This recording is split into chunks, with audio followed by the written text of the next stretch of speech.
But again, if you're gonna drink, just be careful, you guys. You know, again, some of you can handle and some can't. I got kicked out of a bar on St. Patrick's Day. I was performing at the bar. How do I get thrown out, right? You know, I'm having fun. People are giving me free drinks. Here, have another drink. I'm like, woo! I started pissing off the management and the owners of this Irish place that I was at, right? The bartender's like, hey, buddy, relax. Are you okay? Are you having a good time? I was so drunk, I did this. I'm having a great time.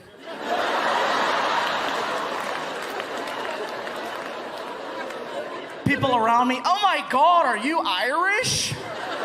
I was like, hey. Like, what part of Ireland are you from? Downtown.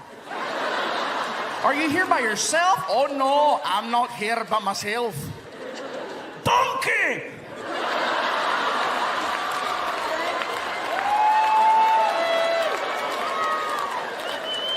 Now, if you're not laughing, you need to get out more often, because that's a funny joke. That's hysterical. Ask a 10-year-old, they'll tell you, that's funny! I did that joke one night in Memphis, Tennessee, and some guy thought he knew why it was funny, and he was way off. But he confronted me outside, all drunk. Hey, you, Fluffy. I'm like, what? Mirror.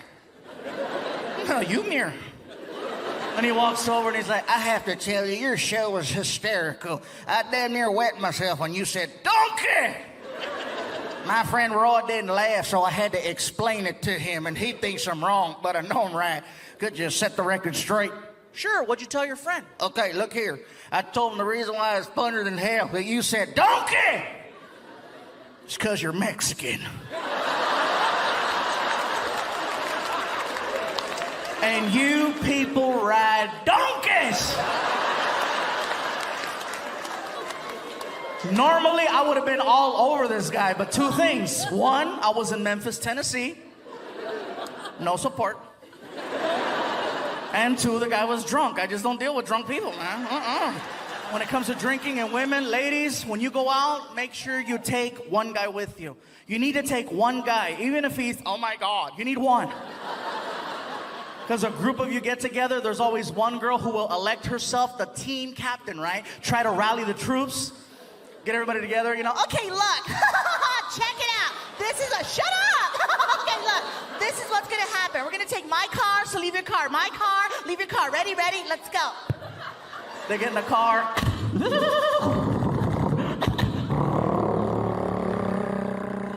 They get to the club.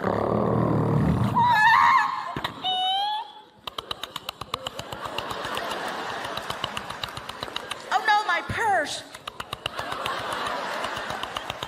They go inside the club, they start jamming, having fun, right?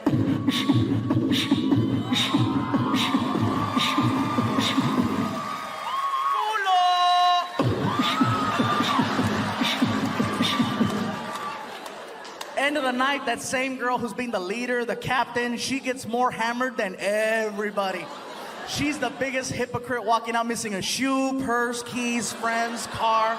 Look at some of you pointing. That's you, bitch. End of the night, she's stumbling out of the club. I gotta pee. Not anymore. She's on the curb crying, mascara's coming down her face. I'm so wasted. Who the hell is gonna want me now? That's when I come out. What's up?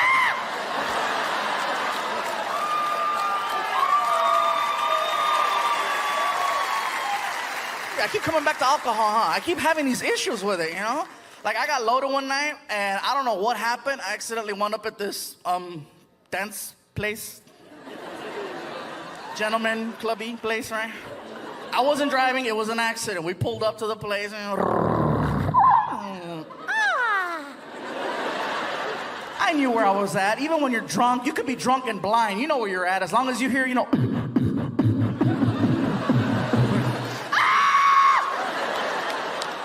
I walked in there and I got recognized by one of the dancers, and you gotta call them dancers or entertainers or they get mad at you. They'll get mad. I am not a stripper, okay? I am an entertainer. I'm like, no, I'm an entertainer. You're nasty. Some girl recognized me. She's like, oh my God, I know who you are. You're famous. And I'm like, oh no, oh no. And some other dancer who's spinning on a pole overheard famous and she stopped. Just. She walks over. Oh my God, you're famous? Can I have your autograph? I said, you don't even know me. I don't care. Sign it. Okay, relax. What's your name? Diamond. What's your last name? Rodriguez. To Diamond.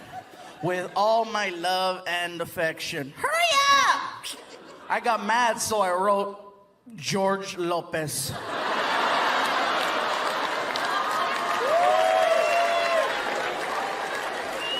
I was drunk. I didn't care, right? I'm all loaded. She freaked out. She's like, oh my God.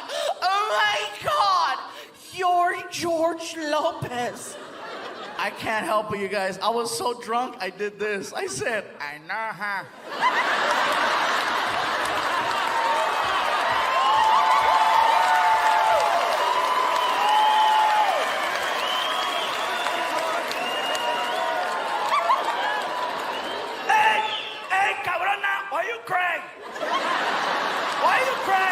Muy chingona,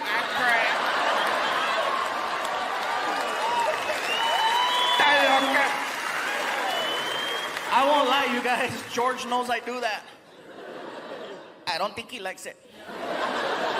I've done that to a couple of other people, you know. I did that to Paul Rodriguez, and Paul was cool. Paul was really cool about it. He was like, you know, hey, I heard there's a guy out there who knows how to talk like me. Is that you? I said, yeah, that's me. That's pretty good. I said, I know, huh? Hey, can you do Mencia? Da-da-da.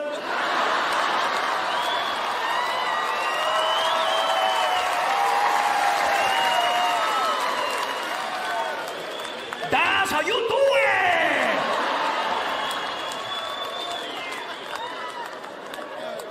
Now, Carlos knows I do that, and he gets mad at me because he goes, you gotta do it better. No, sometimes I use my voices for evil, man. I won't lie. If I don't have my way, like when I go to drive-thrus and they screw up my order, oh, I'm evil. I go back around and I start ordering, but I throw them off by doing this, right? They'll come on the speaker. We're getting a fantastic burger. How can I help you? And I'll do this. Hello, sir. Can I please have a double cheeseburger and order fries and a shake? Order fries and a shake. Oh my God, yes. Thank you. Pull up to the window. And I pull up. Oh, they're not expecting me.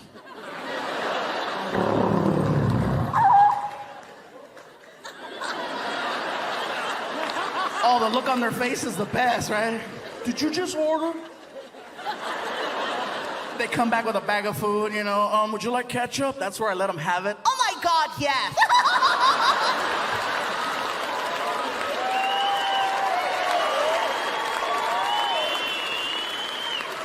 Hell yeah, man. Oh, and by the way, before I forget, I know I have a habit in my shows of sometimes throwing a little Spanish in there. If you don't understand Spanish, I do apologize, okay? I promise I will be translating. I don't want anybody freaking out or reporting me to the management with concerns or issues, you know. What the hell is going on in there? What kind of show is this? No, somebody better hit the SAP button on that sumbitch real quick. I didn't pay good money to hear some Samoan speak Spanish.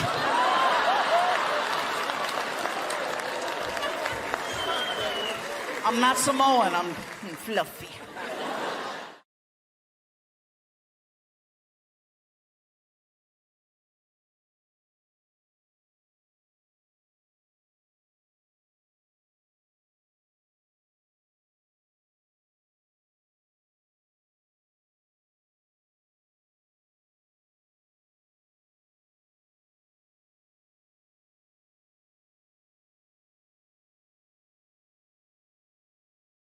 No, sometimes I use my voices for evil, man. I won't lie. If I don't have my way, like when I go to drive-thrus and they screw up my order, oh, I'm evil. I go back around and I start ordering, but I throw them off by doing this, right? They'll come on the speaker.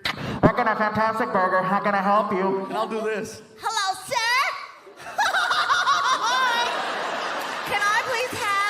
cheeseburger and order fries and a shake? Order fries and a shake. Oh my God, yes. Thank you, pull up to the window. And I pull up. Oh, they're not expecting me.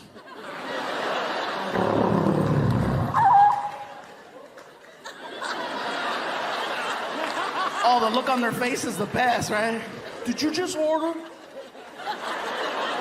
They come back with a bag of food, you know. Would you like ketchup? That's where I let them have it. Oh my God, yes.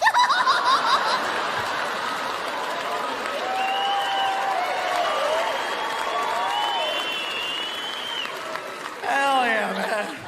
Oh, and by the way, before I forget, I know I have a habit in my shows of sometimes throwing a little Spanish in there. If you don't understand Spanish, I do apologize, okay? I promise I will be translating. I don't want anybody freaking out or reporting me to the management with concerns or issues, you know. What the hell is going on in here? What kind of show is this? No, somebody better hit the SAP button on that sumbitch real quick. I didn't pay good money to hear some Samoan speak Spanish.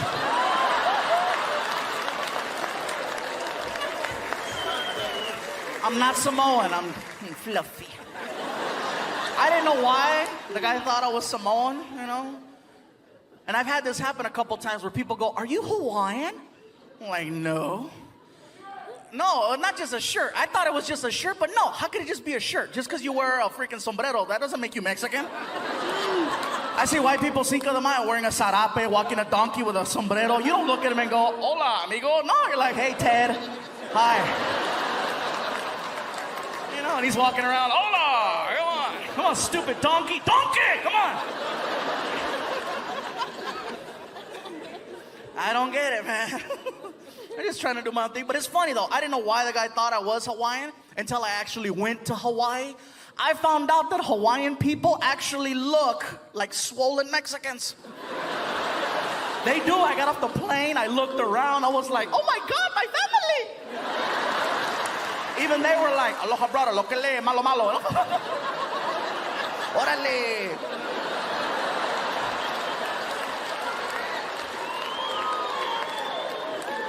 I loved Hawaii. Hawaii was great, man. They have a lot of different cultures there. They have a lot of Asian people. A lot of Koreans. I know this because I got a couple of shirts tailored at some places, and every time I'd go in, it was always a Korean lady. An older Korean lady who was mean. I'd walk in, and this one lady always had a comment to make. I'm there for a week, and every day she had a different comment. I walk in one day, and I couldn't say anything either because she was 75 years old. I can't say nothing back, you know, but there I am walking in. The lady behind the counter, Oh, look at who's here. Look at who's here. Oh, shit, we're gonna work hard today.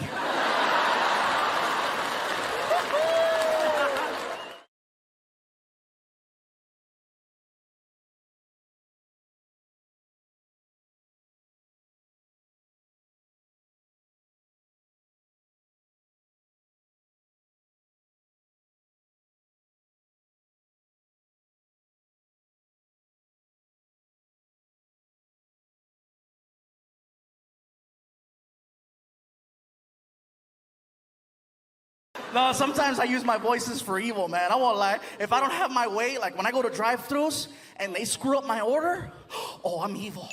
I go back around and I start ordering, but I throw them off by doing this, right? They'll come on the speaker. I got a fantastic burger. How can I help you? And I'll do this. Hello, sir. Can I please have a double cheeseburger and order fries and a shake? Order fries and a shake. Oh my God, yes. Thank you, pull up to the window. And I pull up. Oh, they're not expecting me.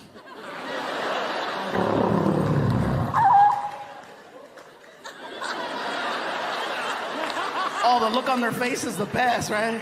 Did you just order? They come back with a bag of food, you know. Would you like ketchup? That's where I let them have it. Oh my God, yes.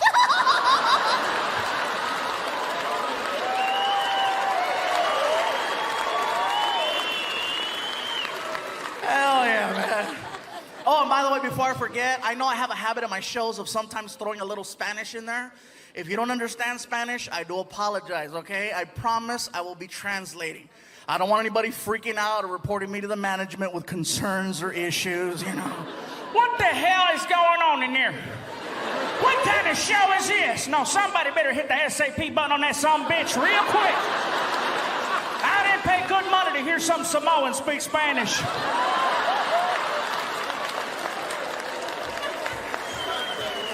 I'm not Samoan, I'm fluffy. I didn't know why the guy thought I was Samoan, you know? And I've had this happen a couple times where people go, "Are you Hawaiian?" I'm like, no. No, not just a shirt. I thought it was just a shirt, but no, how could it just be a shirt? Just because you wear a freaking sombrero, that doesn't make you Mexican. I see white people Cinco de Mayo wearing a sarape, walking a donkey with a sombrero. You don't look at them and go, "Hola, amigo." No, you're like, "Hey, Ted. Hi." You know, and he's walking around, "Hola, come on. Come on, stupid donkey. Donkey, come on." I don't get it, man. I'm just trying to do my thing. But it's funny, though. I didn't know why the guy thought I was Hawaiian until I actually went to Hawaii. I found out that Hawaiian people actually look like swollen Mexicans. They do. I got off the plane. I looked around. I was like, "Oh, my God, my family." Even they were like, "Aloha, brother. Lo que le, malo, malo." Órale.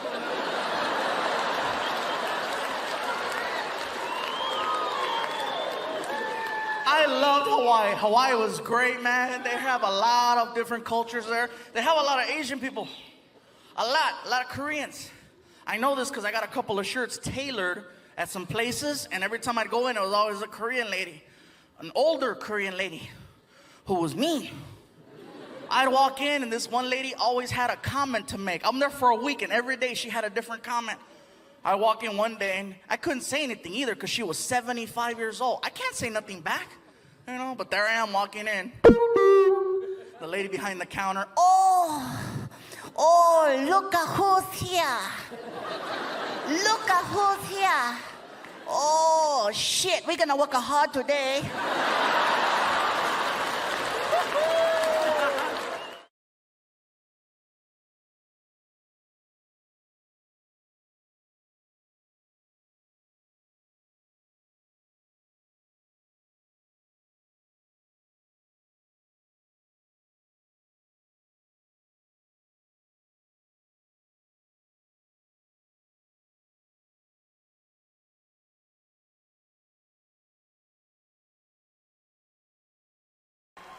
Because, yeah, after COVID, I wasn't sure what was going to happen. You know what I'm saying? Like, the only good thing I can say about 2020 for me was the fact that for some reason I managed to lose 70 pounds.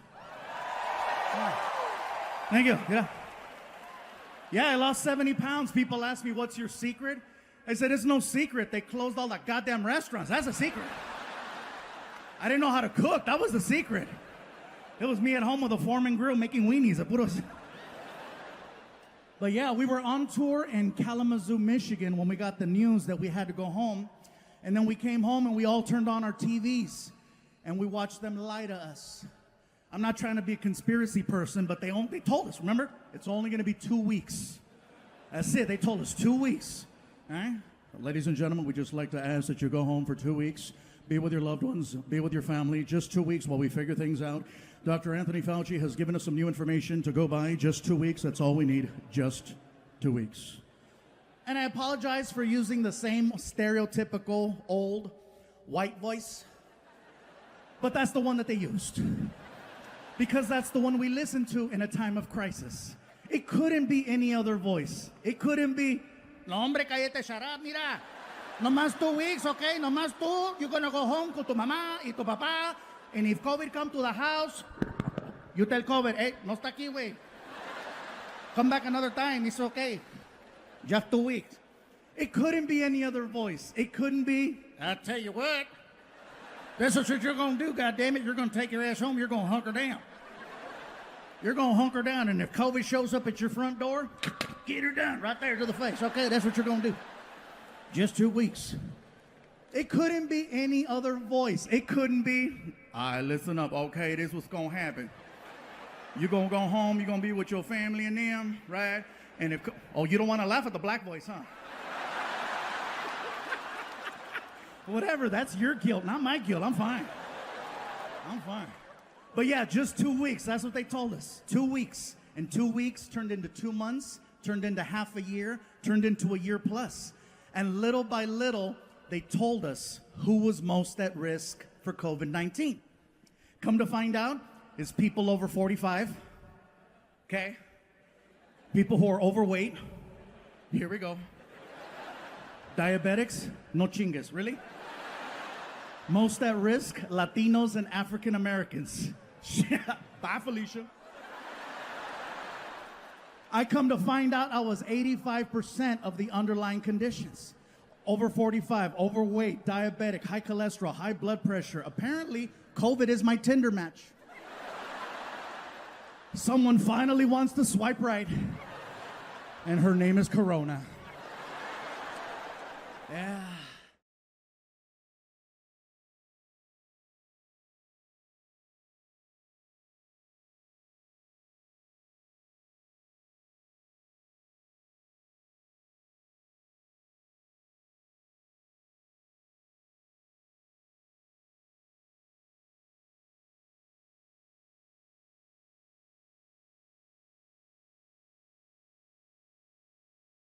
He's at the point now of spoiled where he walks up to me and he goes, Dad, I'm really bored with my Nintendo Wii. Can I give it to my friend Angel? I go, what did you just say? I'm bored with my Nintendo Wii. Can I give it away? I go, is it broken? No. How long have you had it? Woo, for like 4 years. I go, how many games do you have for the Nintendo Wii? Like 300? I could feel you judging me over there. I felt that. Oh! You're judging me right now. I could feel it. She's over there. She's like, this is some Dr. Phil right here. He really messed him up. I heard you. Let me just, for the record, let me set this straight, okay? I did not buy my son 300 games. Here's what happened. I have a friend who's a computer hacker, and for $75, he put 300 games on my son's hard drive. Yes, I have money, but I'm still ghetto.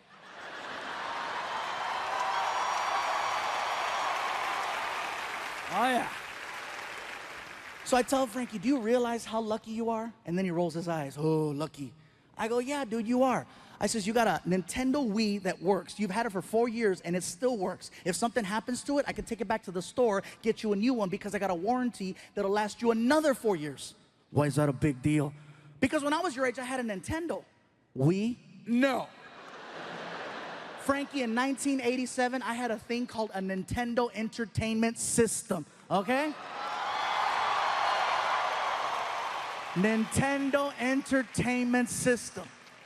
It didn't last 4 years. It lasts 90 days. 90 days is what it took for you to hit power and start seeing a flashing red screen. You know the flashing red screen where you have to look at the ground or look away or you have a seizure right then and there? Oh, yeah. And then what you had to do is you had to flip the Nintendo over, and there was a silver sticker with an 800 number on it. And you call the 800 number, and they put you in contact with someone in Japan who made you feel like a pendejo. Oh, yeah, he made you feel stupid. You call him up, and he's like, it costs $250 to repair Nintendo. $250 to fix it, but it's $150 for a brand new one. And if you couldn't afford $150 for a brand new one, like we couldn't afford $150 for a brand new one, you had to become a technician at the age of 7, 8, 9, 10, 11. You had to go in the kitchen and find the most messed up butter knife you could, right? The one that had bent marks and rust stains, and take that sucker back in the living room because you were gonna perform an operation. You were gonna perform an operation and bring that Nintendo back to life. Yeah. You had to work to play. You had to unplug it, plug it back in, power reset, power reset, power reset. It was like performing CPR. You'd hold a cartridge, and then it was like, you push it down, you push it up, you push it down, you push it up, push it down, you push it up, push it down, you push it up. Give it oxygen.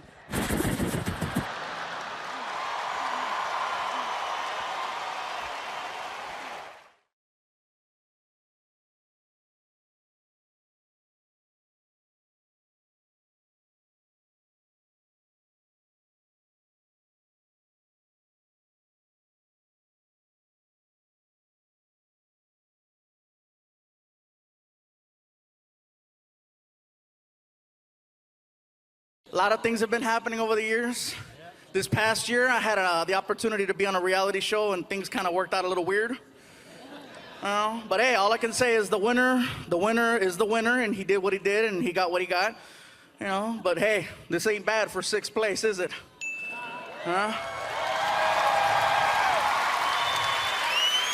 Yeah, I'm not the last comic standing, but I'm the only one with a Comedy Central special.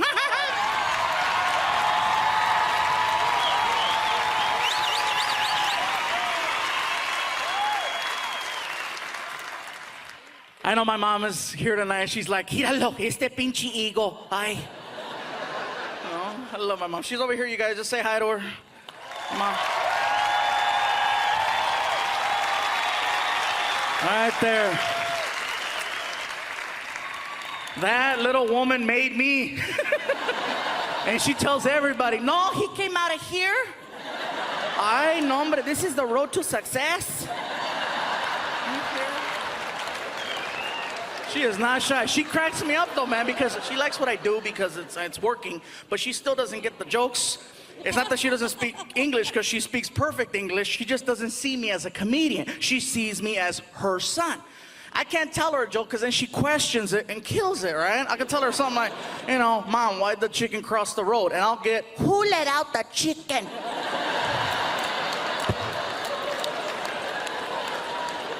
"It's a joke." It's no joke, baboso. You know how much I pay for those chickens?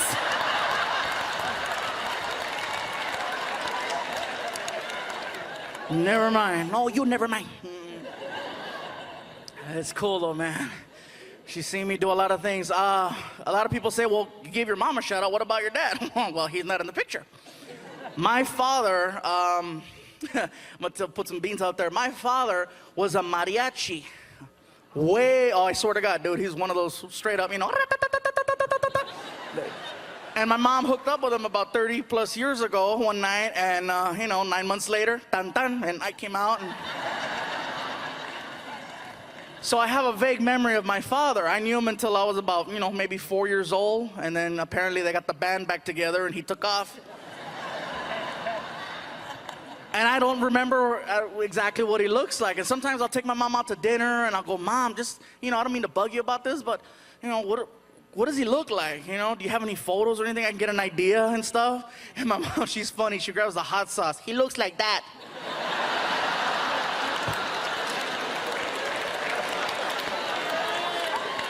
That's funny, ¿verdad? Eso está funny, ¿verdad? Just like that. Those of you that don't know, there's a picture of a mariachi on a bottle of hot sauce.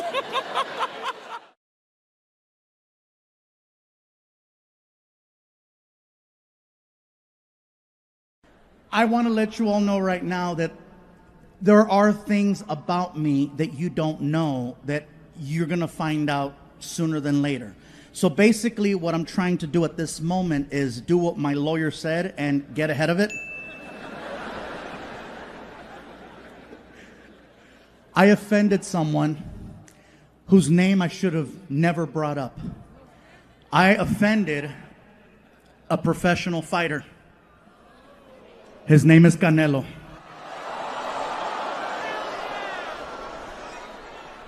I know, go big or go home. If you are not familiar with who Canelo is, give me a few seconds to explain. Canelo is arguably one of the best fighters in the world. Okay? You cannot miss him. He is in fact Mexican, but he does not look traditional. Canelo is in fact the whitest Mexican on earth. He's super white. He's so white, he's redhead. Canelo is a redheaded white Mexican fighter. He is so white, even Donald Trump was like, "You can come." Super white. But then he opens his mouth and you realize, oh, Canelo, he's not local. So here's how I got in trouble. A comedy friend of mine by the name of Ron White reached out to me. And Ron White invited me to be part of his Tribute to the Troops comedy show for the Nashville Network. And I told Ron, I said, Ron, I'd love to do the show. Anything for the troops, let's do this. So the show taped in Vegas. And it's a couple other comics plus myself, and Ron White's the host. He brings me up on stage, and I figure I'm only doing 10 minutes, okay? I might as well just do references to Las Vegas since everybody knows Vegas. So I started talking about boxing. And then I brought up Canelo. And here's where I got in trouble. I said, Canelo is my favorite fighter of all time. I just wish... And it was all downhill after that. I said, I just wish he would not do interviews in English because English is not his strong language. And if you're a professional fighter, hear me out. If you're a professional fighter, you need to sound confident, engaged, threatening, aggressive, on point, in your face. And in Spanish, he does. In English, not so much. In Spanish, he's a killer. In Spanish, the reporter, the announcer comes out. Aquí estamos con Canelo Álvarez que se va a pelear contra Floyd Money Mayweather este fin de semana en pay-per-view en el MGM Grand en Las Vegas, Nevada. I know some of you heard that right now and you're like, oh my God, I think I understand Spanish. Because you do. So then the reporter will look at Canelo and ask him about the fight. Canelo, ¿qué vas a hacer en tu pelea? Canelo takes the microphone. He's a man of few words, but he's on point. He looks at the camera and he's like, pues mira, lo pegar así, va a pegar el piso. ¡Sas! Así mero, no se lo pierdes ese fin de semana en el MGM Grand, Las Vegas, Nevada. Canelo Álvarez contra Floyd Money Mayweather. No se lo pierda. Same exact interview. English.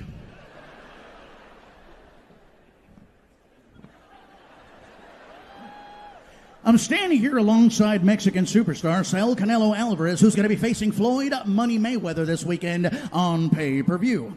Canelo, what is your strategy and your plan of attack going into this weekend's fight against such a technical opponent, if you will, a man who has single-handedly redefined the sport of boxing? What is your plan of attack going into the fight?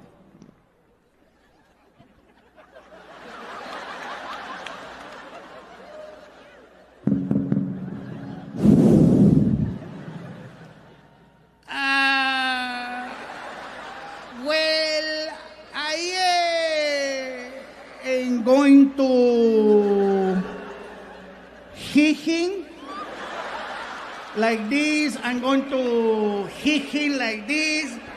He's going to fall on the, ¿cómo se dice piso, güey?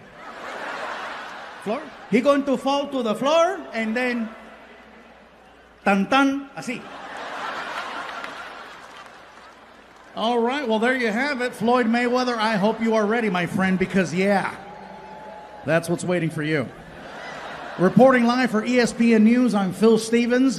Back to you in the studio, and we're out. The hell was that, goddammit? Why did you warn me?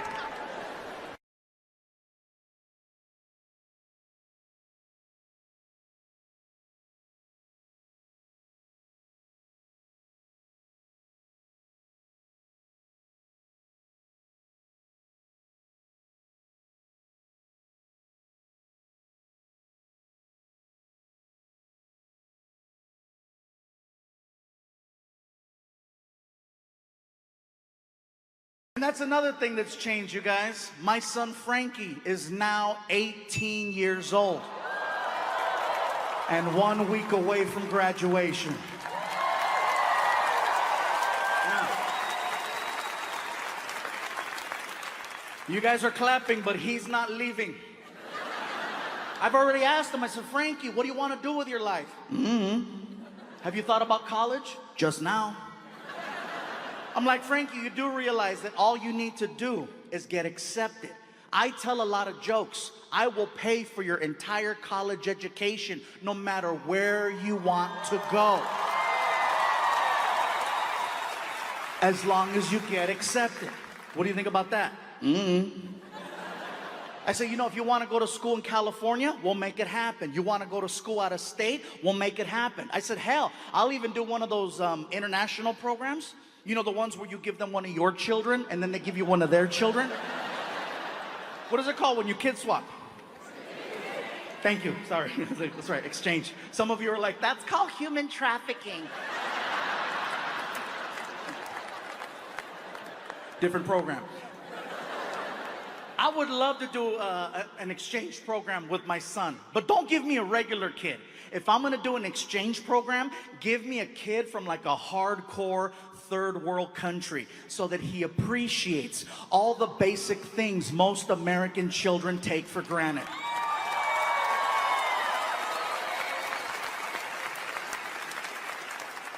That's why I say, give me little Tombutu. Give me Tombutu. I would love Tombutu, and Tombutu would love me. Mr. Fluffy, Yes, Tombutu. I was wondering, what time do we go to sleep? You go to sleep whenever you like. This is your room. We sleep next door. All of this is for Tombutu? Yes, all of this is for Tombutu. In my village, 2 families sleep in an area this big. Well, here in America, one big-ass Mexican kid sleeps right here. Enjoy. And then I would take him to like IHOP or Denny's and let him order whatever he wants and just watch him lose it. You know? This is the Thanksgiving I heard of. Thank you, Mr. Fluffy. Thank you. If there is anything Tombutu can do for you, please tell me. Anything. Can you help me take out the trash? For you, I will eat the trash. Meanwhile, my son's on the other side of the world on top of an elephant trying to get Wi-Fi.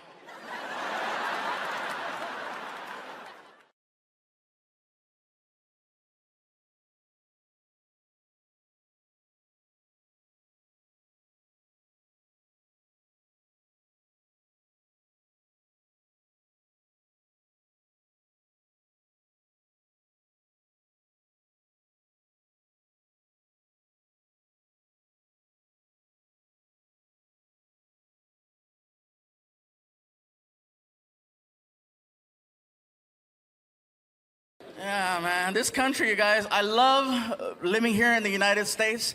I can't think of anywhere else I'd want to live. Some people say, well, you're Mexican. Wouldn't you rather live in Mexico? I love Mexico. Just visiting. Oh, I like it right here. That's why it kind of bothers me whenever people go, you know, what is it like being a Latino comedian? I go, I don't know. I'm a comedian who happens to be Latino. What's the difference? The difference is my special will air on Comedy Central, not Telemundo.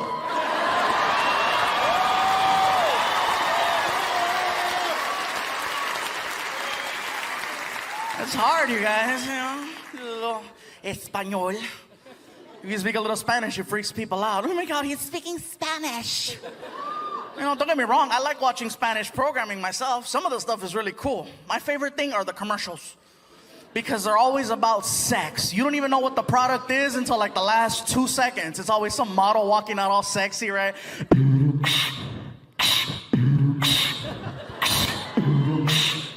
Hola. Ay, qué rico. And on the 28th second, right? Ah! Pepsi.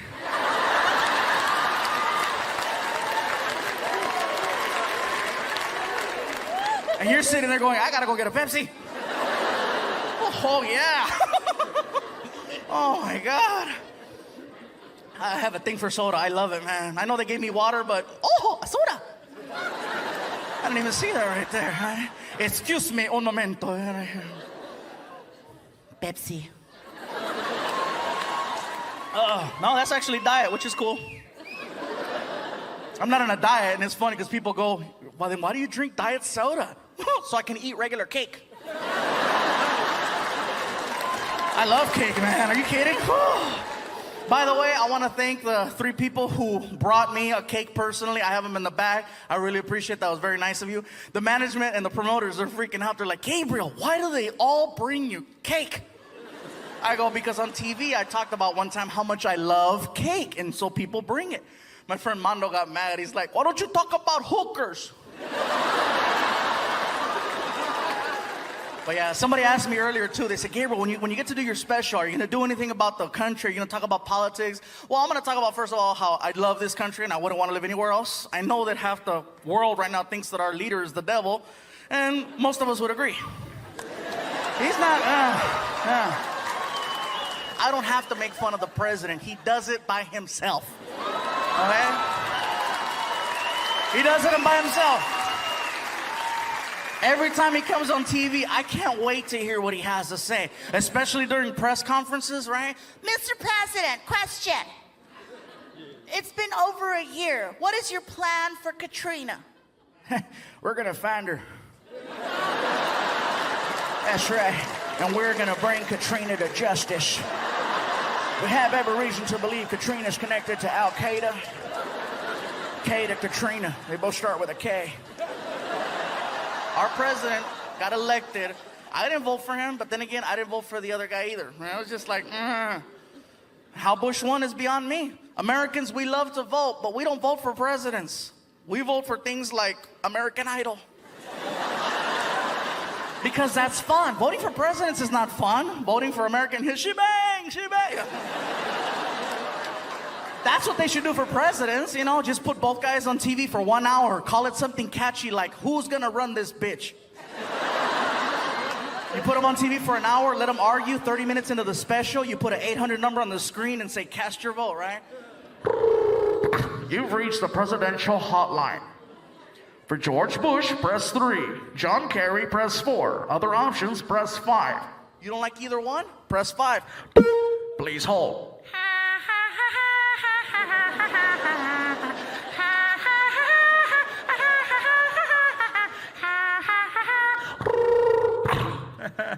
I knew you'd be back.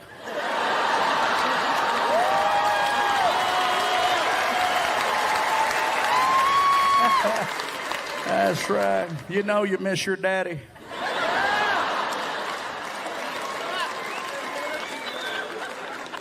Oh my God. I'm such a dark. I don't care. I honestly don't think that the people that work behind the scenes, like the spotlight operators, get enough credit. Whether it's the spotlight operators, the people that run the cameras, the people that set up the stages, the people that work security, the people that run the building. Without them, there is no show.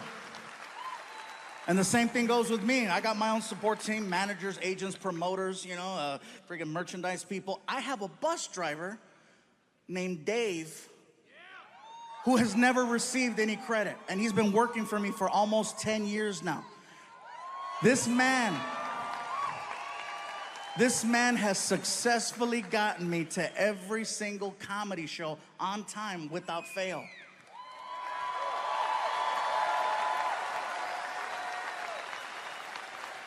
If I had to describe him to you, okay? Dave looks like the word America. Not America, America. He's about 6 feet tall, he's white, he has a gray beard, and he wears a trucker hat. And he's gotta be one of the most hardworking people I have ever met. Now, when I say hardworking, hey, I'm on the road 46 weeks out of the year, so I know. Difference is, I fly home every Monday, Tuesday, Wednesday. Dave stays on that bus and he gets it to the next city where we meet him. He works anniversaries, holidays, special moments. Christmas time, I was with my family. Dave was driving that bus on the East Coast. New Year's, I was with my family. Dave was on the East Coast driving that bus. One of the hardest working people I've ever met. I just want to give him a shout out.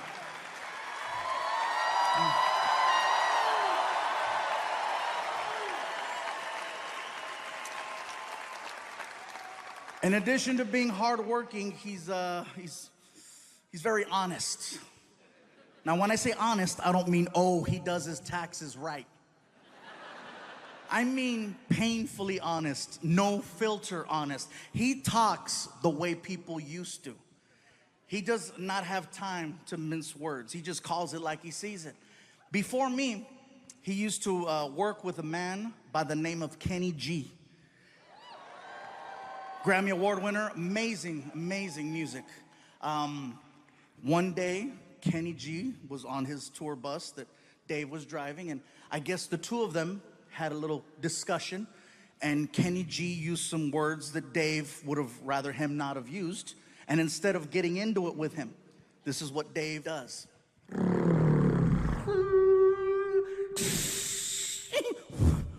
Kicked Kenny G off of his own bus. Because he would rather lose his job than lose his self-respect. And that's the man I work with. He's a bad dude. You guys are clapping, but you should have seen the interview. Oh man, it was a good one. He looks at me and he says, "Hey, let's get one thing straight. I don't give a shit who you are. You treat me right, I'll treat you right. You pay me on time, you'll live." Not to mention the fact that he keeps that tour bus squeaky clean.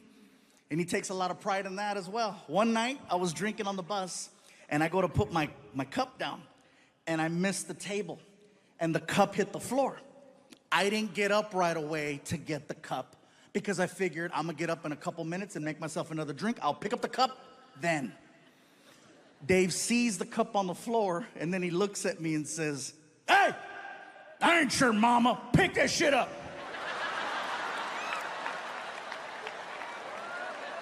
I get to the back of the bus and I'm like, wait a minute, I pay him. "Hey, Dave, shut up." "Yeah, I'll be in the back in my room. Thank you. Drive safe." And people tell me, you work with a man who talks that way to you? Why? Let me tell you why. Because he's honest. With Dave, you know exactly what you get. Nowadays, it is so hard for me to tell who's being genuine and who has an agenda. And with him, you know exactly where you stand. If he likes you, he loves you. And if not, you're on the curb with Kenny G. That being said, I have a story to share. About 1.5 years ago, maybe longer, we're on the bus and we're heading down the highway. Just so you have kind of an understanding of the bus layout, let's say this is the front. Here's Dave, the driver, empty seat, and then a sliding door that goes in between him and the rest of the tour bus.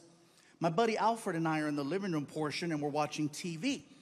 We're watching the news. And on the news, there's this person who is running for some type of office.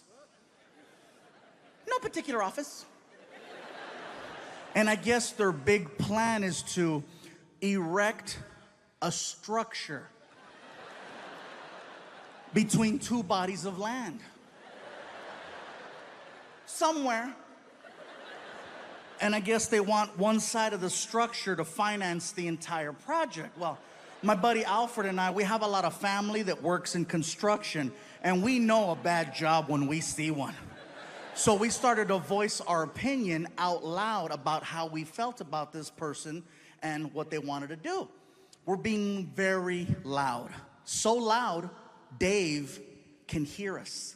And then we hear Dave.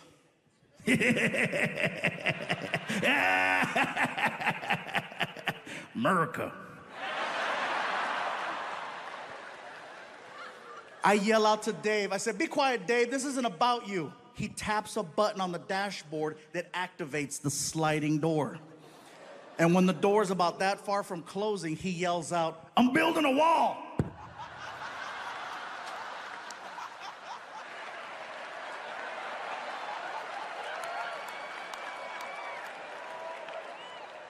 I couldn't even get upset because I was too much in shock over the fact that that came out of someone 4 feet away from me. My buddy Alfred and I, we look like chickens. We're like, my cell phone goes off. I take out my phone, and there's a text message from Dave. And I said, "That's right, he better say I'm sorry. He better say just kidding." I open up the text message, and it says, "And you're paying for it."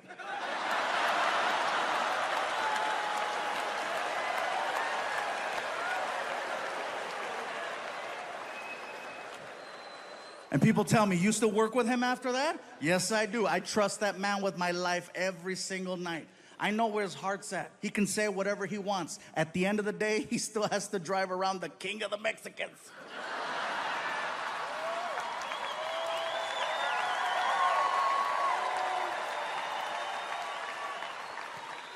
The point to this story is just because you have a difference in opinion, it doesn't mean that you can't have respect for one another, that you can't have love for one another, that you can't have incredible friendships with one another.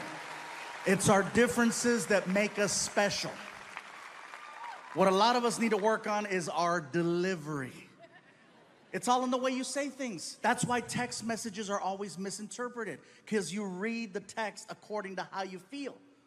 What does he mean, hello? Yeah. Anyway, Dave has gotten us to 48 of the 50 states. He doesn't travel with us outside of America. He prefers it that way. I took a road trip about a year ago after I got rid of the Beetle in the SUV. Took a road trip from LA to Phoenix to go perform at this club. Let me tell you who's in the car. I'm driving. I got my buddy Armando riding shotgun. He's another fluffy guy. We call him Sexy Bitch. Well, I don't call him that. His wife calls him that. He's a sexy bitch. Anyway, in the back seat, I got my friend Martin. Next to him is my friend Felipe. So we take off. We're on the 10 freeway. We're passing all these Indian casinos. Sorry, we're stupid like that. Anyway, all of a sudden, all these cars start passing me, right? I'm getting annoyed because I'm driving a... I said, next car that tries to pass me, I'm not going to let him. So I'm looking in the rearview mirror, waiting, and I see a silver dot. The silver dot turned out to be a little car with 2 hoochies in it, right? So some of you guys are going, how do you know they're hoochies? Because my friend Martin was in the back seat going, I feel a disturbance in the force. They try to go around and I cut them off. I'm having fun. They're back there. Whatever. My friend Felipe is in the back seat yelling at me. Fool, what are you doing? I go, dude, don't worry. I'm having fun. Gabriel, you're going to get pulled over. Dude, I'm okay. It's cool. We're arguing, going back and forth. I'm not paying attention. I don't see a California highway patrol officer creeping up on us. All of a sudden, I hear, whoo! I look at the speedometer, 102. Oh, I freaked out. I pulled it.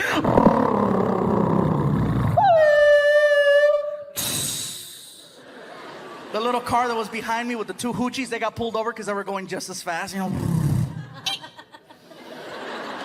I'm in the front seat of my car freaking out. Oh my God, I'm gonna go to jail. I can't believe this. I'm on the verge of tears. From the back seat, I hear my friend Felipe. Fool, what are you crying for?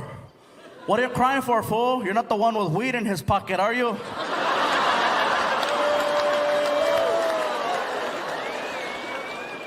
You have drugs in the car? I told you to slow down, didn't I? But no, Pikachu knows everything. Shoot, everybody roll down your window. I heard the car. Mando, fart. Do something, man. The cop walks over to the window, looks in, sees my face, recognizes me from TV, right? He's like, hey, I know you. You're a comedian. Yeah, you're that guy from Comedy Central. You're the guy that does that joke about his friend at a hotel, and you crank call him, and you call him a dirty Mexican, and then you go, but it was funny, huh? Oh, I love that joke. That one, and when you go, chocolate cake. Oh, I love that joke. I hate to do this to you, but we got 2 cars involved. I need your license and registration. Okay, here you go. Here you go. So he takes my info, goes back to the car with the 2 girls in it, right? The whole time he's back there, I tell everybody in the car, check it out. He just recognized me from TV. Maybe if we have some fun with him, crack some jokes, maybe he won't take the car. I don't care if I get a ticket, but as long as he doesn't take the car. Mando, be silly, crack a joke. Martin, be funny. Felipe, what, fool? Shut the hell up. So the cop comes back to the car. What the hell were you doing out there? Before I could think of something funny to say, from the back seat I hear, fool, he was testing a suspension. Oh my God, this pothead's gonna get me arrested. Officer, I'm sorry, that's my friend Felipe. That's the guy from the special. That's the guy who says, but it was funny, huh? He's just trying to get me in trouble. I'm really sorry. Whatever. So he goes back to his squad car with my driver's license, and he's swiping it in a computer. The whole time he's doing that, he's being yelled at from the back seat of my car. Hey, officer, thank God you have a computer. Last week we got stopped in Mexico. That fool had a Rolodex. The cop starts dying. I go, oh, we got him going. I tell my buddy Mondo, give me my CDs. I take out my Bad Boys 2 soundtrack and I pop it in. Track 3 is the theme song to Cops. I tell my friend Felipe, tell me when the cop starts walking. Okay, fool, here he comes. I cranked that song as loud as I could. Bad boys, what you gonna do?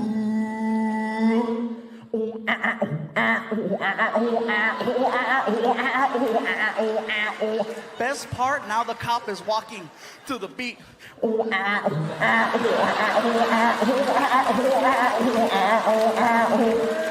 Even better than that, the two hoochies in the car can hear the music and they're freaking out. They're like, oh my God, we're gonna be on TV.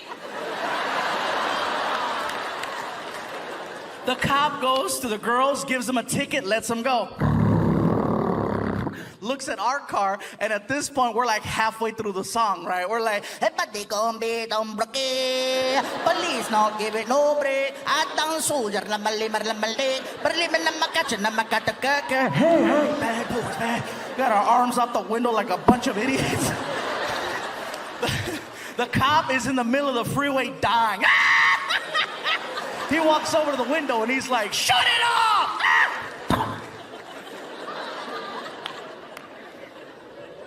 Yes, sir. Hands me my license and the registration, and he tells me, Gabriel, I want you to do me a big favor. I want you to keep this tank under 100. You think you can do that? Do that for me. Keep on doing what you do, and you have yourself a nice day. That's it? No ticket? No ticket.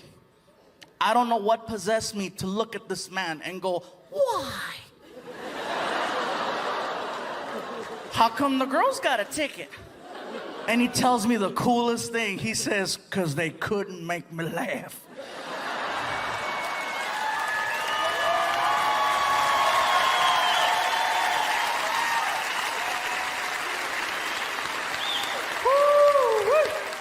You don't understand, Gabriel. I've been on the force now for 26 years. This is hands down the funniest damn traffic stop I've ever been a part of.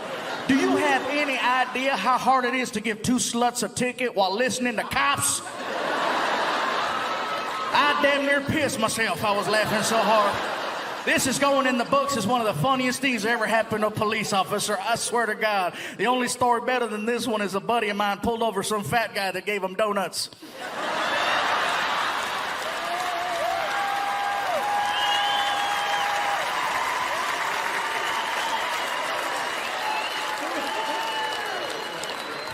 So he starts walking away, right? And just as I'm about to start the car. So does that mean I can keep my weed? I turn around to yell at my friend. Too late, the cop is at the window. You want to run that by me again, son? You heard what I said, fool. Oh, you think this is a big joke, don't you? You think that just because I gave your buddy here a break, I know who he is, I like what he does. I don't know you, I don't like you. Step out of the car. I turn around and my friend Felipe is like, whoa, I'm so scared. And the cop pulls out his gun. I'm freaking out. I'm like, oh my God. Back seat, my friend Felipe. Ooh, I am so scared. Fool, he's good. He is good. Then he points it at him. The look on my friend Felipe's face. Priceless. Are you serious? Are you serious? I'm gonna go to jail? I'm gonna go to jail? The cop was like, shh, nah. But that was funny, huh?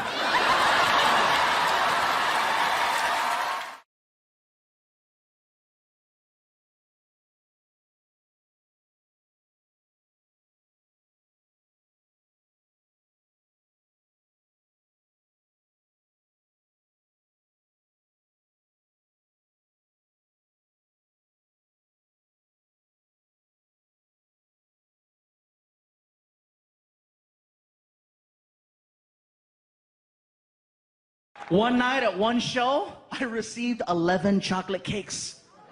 And it was local, so I took them home. And that is an argument that nobody in this building has ever had at 3 o'clock in the morning. Because you don't just walk into the house with 11 cakes. You make some noise, you know.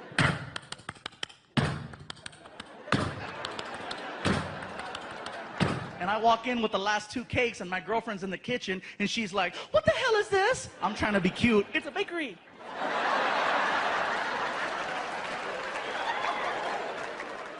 "Where did you get all this cake?" I said, "Baby, the people at the show brought it."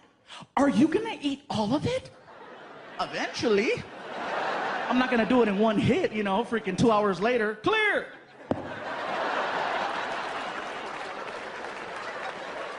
How do you know someone isn't trying to poison you? With cake? Are you serious? It's like you live by the cake, you die by the cake, you know? No.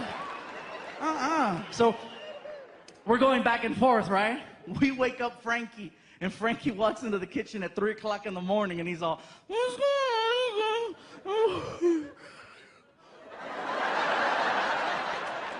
"Where did all the cake come from?"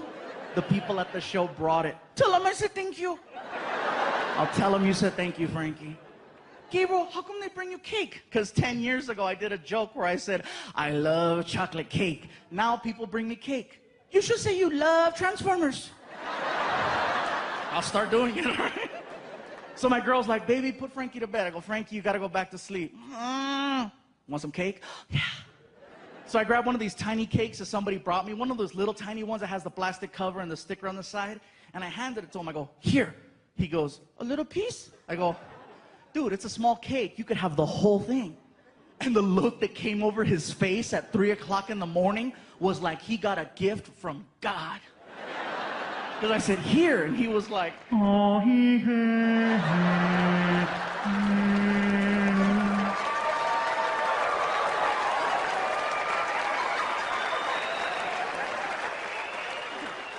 Take it to your room.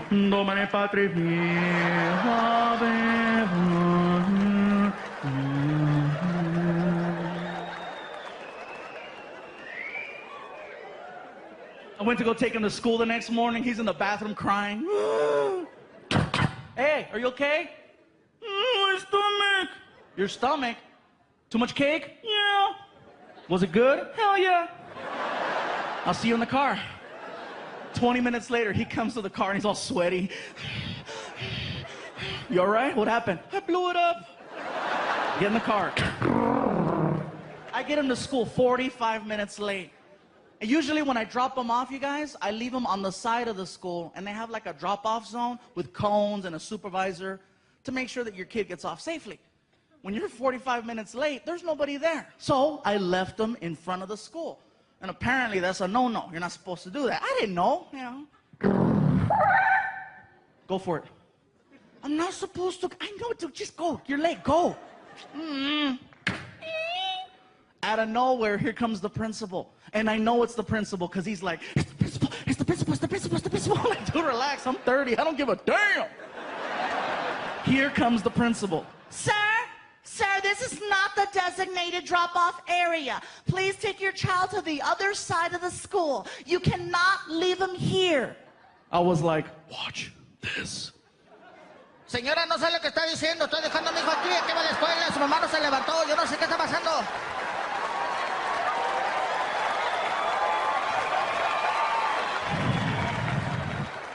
That's how you do it, homeboy. That's how you do it.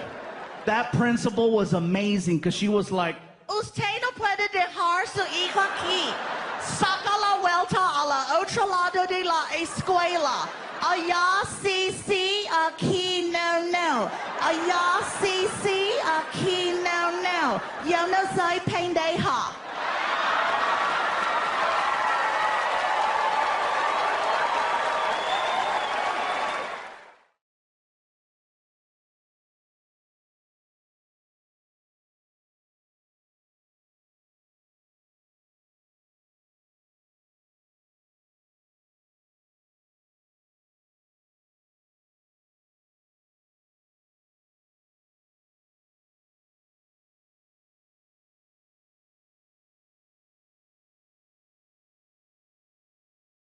So moving forward, it's been over a year now, and the same question has been asked over and over again. So what now? Are you gonna, start over? You're gonna get back up on that horse? You're gonna get a girlfriend? You're gonna get a wife, start a new family? What are you gonna do? And I'm like, I got dogs. I'm good right now. I know what it's like to be single for a long time, and I know what it's like to be in a relationship for a long time. And there's pros and cons to both. I can only speak for the guys on this one. Some guys. Guys, you ever been single so long you start to question whether or not it's by choice? And then you find yourself saying things like, guess I'll be single forever, just nobody wants me. Nobody wants me. Nobody wants me. Some of you are laughing because you have that friend. A lot of you are quiet because that's you right now. And then you notice how sometimes all it takes are just a couple of minor changes, a couple of minor adjustments to get back in the game. Like maybe you start cutting your hair different. Maybe you start dressing better. Maybe you start, I don't know, showering and shit. Someone takes notice and decides to give you a chance, and now you're back in the game. And there's no greater feeling in the world than that of being in a brand new relationship, because you're just so happy. You're so happy. You're the most optimistic person in the world. Nothing can mess your day up when it's brand new. You could miss your bus on the way to work. There'll be another. You could get fired. Guess it wasn't meant to be. You are so freaking happy. And then you start to reflect on your life before the relationship. And you remember how you would look at your phone and it would never ring. You thought it was broken because it wouldn't ring. There's no text messages. You look at your DMs, nothing. But the minute you get into a brand new relationship, like magic, your phone, text message, ding, your social media, now you got numbers in there. People in the street are talking to you, and then you say this out loud: where were all these people at when I was single? Answer: they were there the whole time. The difference is you were not this happy. I found out that happiness is one of the most attractive things in the world. Who doesn't want to be around someone who's positive? Well, unless you got COVID, never mind. Nice, pleasant, a joy to be around, good energy. You know who really notices just how happy you are, guys, when it's a brand new relationship? Other women. Not your woman, other women. They can't help but notice how happy you are. They stare at you and they point. Look at him. Look how happy he is. I bet I can change that. Guys, you are now blood in the water and the sharks are out. And if you've never been hunted before, it is one of the scariest things in the world. Because usually you don't know you're being hunted until it's too late. You're over there minding your business, you're in your relationship, you're trying to make it work, and here they come.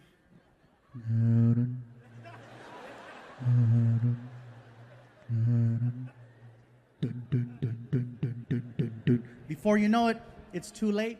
She's got a hold of you, and she has you pinned down in the back seat of a car. And she's hitting you. She's hitting you with a baby shark doo doo doo doo doo doo, baby shark doo doo doo doo doo doo, baby shark doo doo doo doo doo doo, baby shark. You will never look at that song the same way again. You're welcome.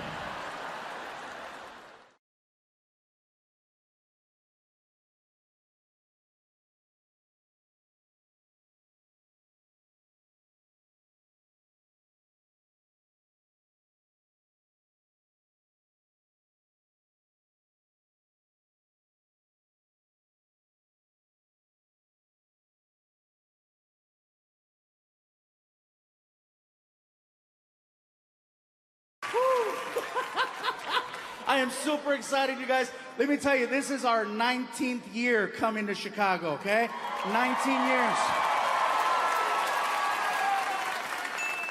The first time I came here, I got a chance to meet some people, and they says, you know what, Gabriel, have you ever been here? Have you ever been to Chicago? Like, no, it's my first time. They said, well, we'd like to take you out to eat if you're down. And I'm like, well, hello. I am very down. They took me to a restaurant called Portillo's.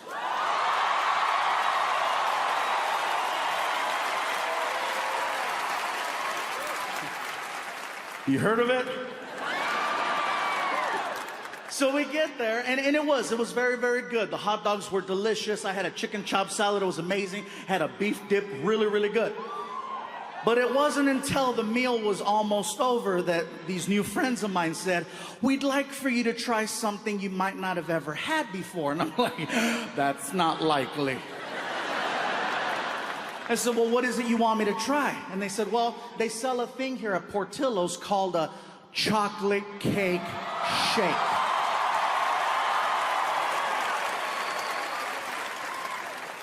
I said, you had me at chocolate. They said, well, you gotta go up to the special window and you gotta order it from the lady. So I'm like, okay, cool. So I get up and I walk over to the lady and she's like, can I help you? I say, yes, my friends are telling me that I need to try this thing called a chocolate cake shake. Okay, what size would you like? How good is it? You want a large. All right, can I please have a large chocolate cake shake? No problem. And there I pay. And she turns around. She turns around and she walks over to this little refrigerator that's on the counter. And she opens it up and she pulls out a piece of chocolate cake. And I'm thinking to myself, she must misunderstood what I said. I didn't ask for a piece of chocolate cake. I asked for a chocolate cake shake. She must have heard what I was thinking because she's walking by and she's like, it's gonna happen.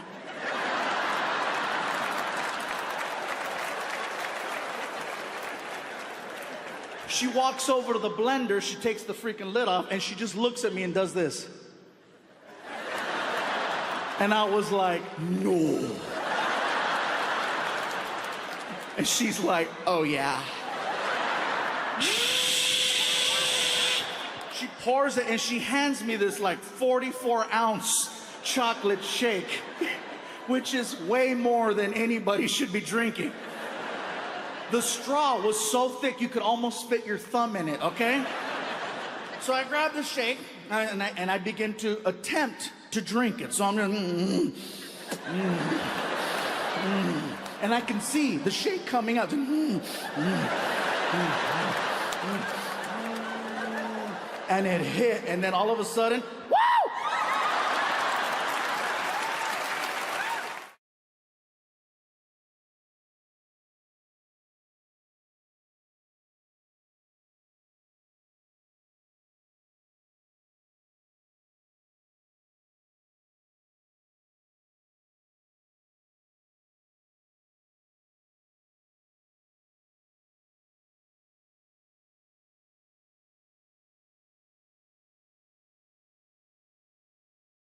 I'm not trying to preach to nobody. This is what you got to do with your life. Hell no, shoot. You like burgers? Kill it. Dale gas. I'm just saying that's what I'm going through. And then people think, oh, he's trying to lose weight because he's doing movies. He wants to look better. He wants to be accepted. He wants to be accepted. No. Don't get it twisted, you guys. Don't even think that. At my highest weight of 445 pounds, the level of acceptance I had was amazing, okay? To put it to you like this,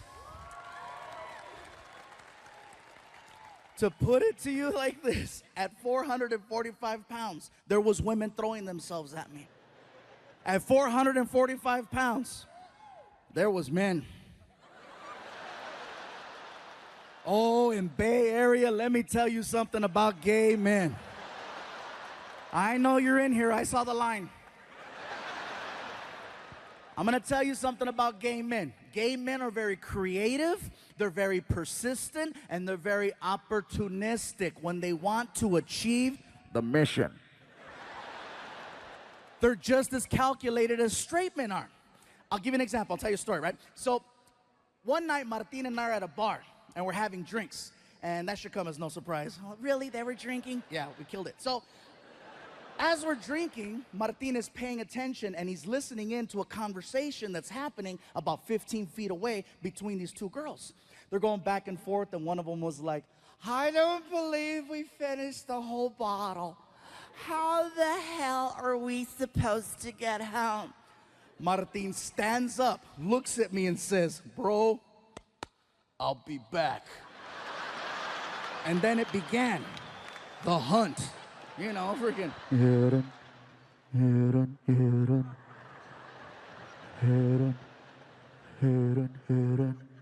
Gay men are the exact same way. They listen, they focus, they pay attention. They wait for one of the cows to get away from the rest of the herd so they can corner it and strike. 4 hours later, Martin and I are at the bar, and I'm 16 shots of tequila in. Oh yeah, and I feel fantastic. And I tell Martin, bro, I don't remember the last time I had this many shots of tequila. And Martin goes, bro, you're crazy, Fluffy. You're crazy. Wait right here. I gotta pee. And so he leaves to the restroom, and I'm leaning against the bar. The bar is the only thing keeping me standing. And from across the room, this guy stands up, looks at his friends, and says, I'll be back.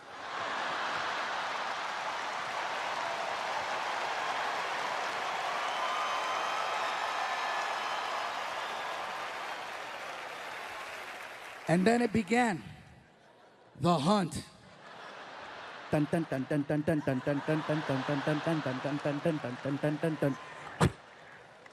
he gets in my face and he tells me, I just have to say, I am such a huge fan of yours. Oh my God!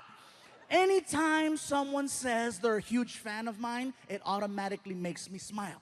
Even more so if I've been drinking. Oh yeah, if I'm drinking, I'm like, thank you. Thank you. Bro, I was so loaded, I bowed. Thank you.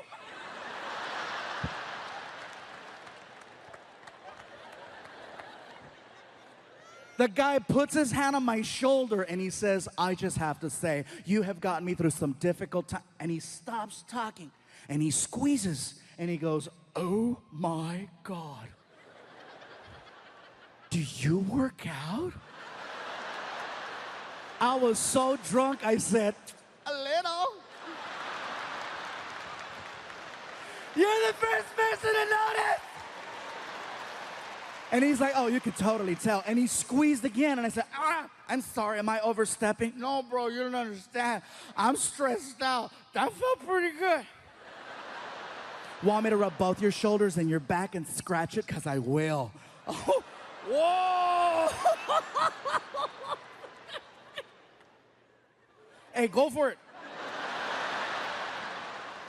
He grabs me by the shoulders, you guys. He grabs me by the shoulders and he turns me around. Now I'm facing the bartender, and the bartender is trying to warn me. The bartender's like, hello, hello.